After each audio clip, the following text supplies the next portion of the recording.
Good morning. Good morning.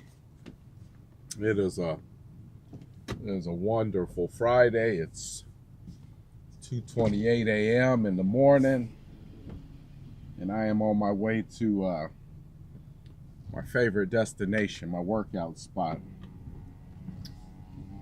Sounds like I need to be a airplane pilot, right? Which is a little bit funny because I have my pilot login book because today I get back in the air. After my workout, I drive down to Qatar out in Deer Valley, and I get to get back up in a plane.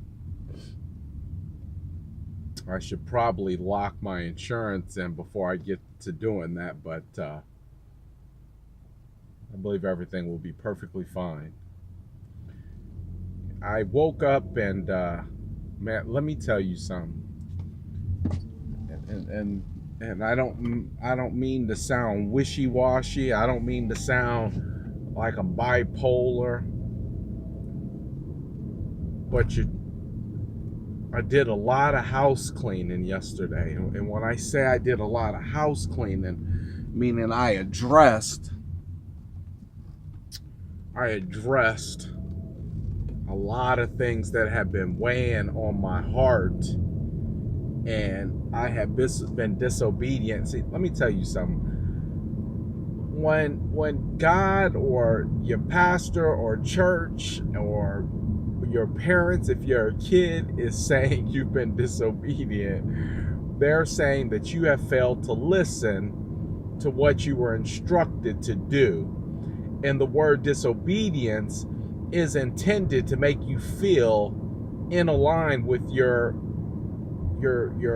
lack of doing what you have been instructed to do. So it's almost like a guilt trip, but it's an intentional guilt trip because you know you should have done it, but you still decided against it. And as much as I want to convince myself that I am obedient all the time, well, that's not true. Sometimes my obedience is delayed. It could be delayed because my pride is in the way. It could be delayed because I haven't fully got the picture. It could be delayed because I just don't feel like doing it. It's kind of like when you've been instructed to take out the garbage, but you don't feel like doing it, but they asked you to do it. So it's like, do it now. So yesterday I spent a lot of time cleaning up a lot of things that I had been disobedient in doing. So I wake up this morning and I have a totally new take on life.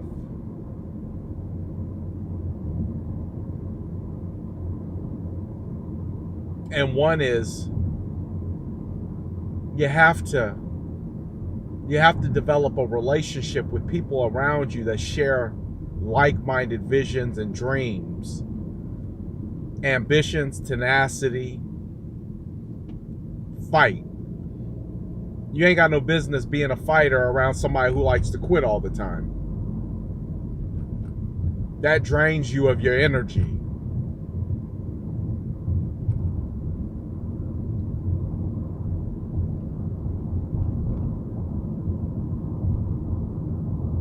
You got to be around people who share your vision.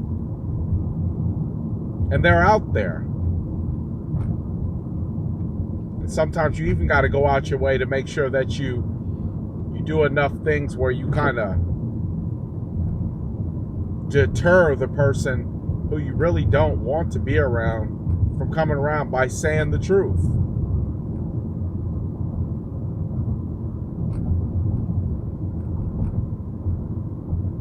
You can get to a point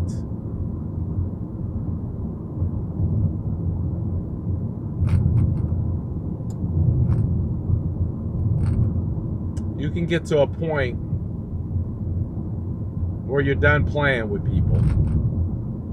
Like, dude, I got kids. I ain't got time to play with you.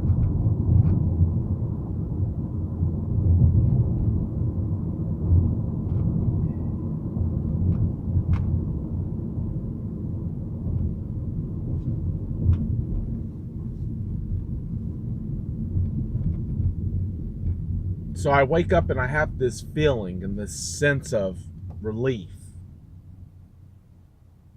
And it was something in particular that had taken place where I had communicated to an individual who was interested in working with me about some options on how they can make becoming a homeowner possible.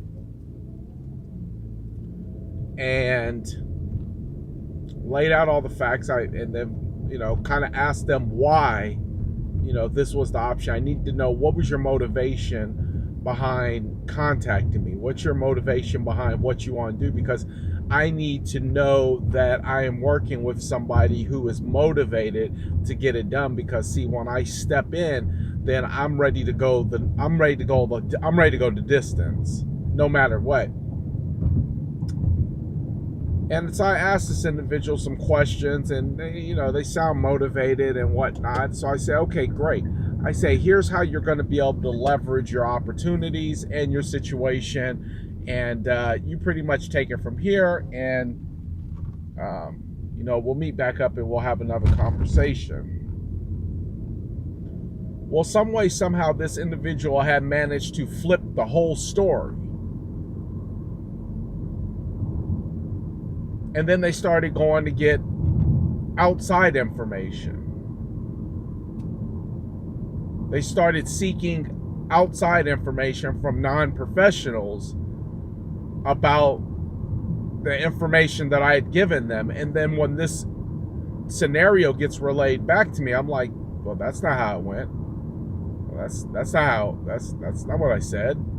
That's not what I intended. That's not even what I got close to insinuating. And it had me pissed off. Initially, it had me pissed off, not necessarily because of how it looked as if I had given them some wrong information, but it had me pissed off that somebody outside would actually guide them and instruct them in a way that I was looking at saying, that's not right. That I know for a fact that that's not the way this happens. I'm a professional. I am an expert. I am a practitioner. I know how this works. And then the more I got to thinking about it, I started thinking, hold on. Maybe the person on the outside gave them wrong information, but it was the person that I was dealing with that went back and solicited the information from the person who didn't know what they were talking about. So now remove the other person and just look at the person I'd be directly dealing with. If I have to try to develop a relationship with somebody who A, doesn't trust me, that's an issue.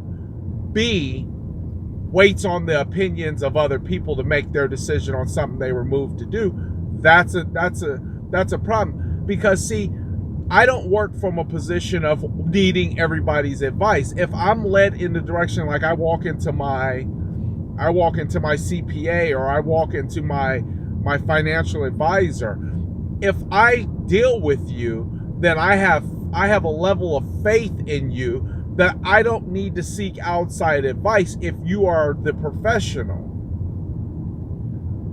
See, because why would I go ask my financial advisor, which is supposed to be somebody in a position of profession or of expertise, why would I ask my financial advisor and then go back out and ask my friend who is the garbage man if he could tell me exactly, should I buy bonds? Should I buy stocks?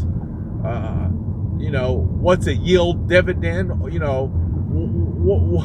Compound. Why would I have this conversation? You are led to somebody to deal with somebody, but yet you seek the advice. I think it's really you're seeking the approval.